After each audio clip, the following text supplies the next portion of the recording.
عزیزان محترم، ناشکری آدمی کو کفر تک لے جاتا ہے، ناشکری آدمی کو کفر تک لے جاتا ہے۔ ایک حدیث میں اس بات کا ذکر ہے، نبی کریم صلی اللہ علیہ وسلم نے ایک مرتبہ خواتین کے مجمع میں خطاب کیا عید کے روز، اور ان کو واعظ و نصیحت کی، ان کو ڈرایا، انہیں تقوی کی باتیں کی، اللہ کے خوف کی باتیں کی، اور ساتھ ساتھ فرمایا اے خواتین کی جماعت، تمہاری کثرت کو میں جہنم میں دیکھ رہا ہوں۔ خواتین پریشان ہو گئی، حضور اللہ کے نبی، ہم خواتین کثرت سے جہنم میں کیوں جائیں گے؟ تو جواب میں فرمایا دو وجوہات کی بنا پر۔ پہلی وجہ، ناشکری تم لوگوں میں بہت زیادہ ہے۔ دوسری وجہ، شوہر کی نافرمانی۔ ان دو وجوہات کی بنا پر۔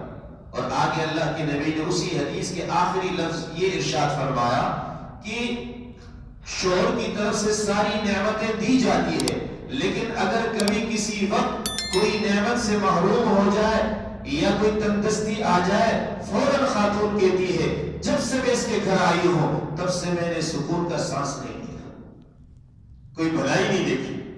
یہ ناشکری ہے، اور اس ناشکری کی بنا پر قیامت کے دن آپ تو خوش ہو رہے کہ یار یہ تو عورتوں کے بارے میں، ہمارے بارے میں نہیں، ہم سب کے بارے میں بھائی، ہم سب کے بارے میں۔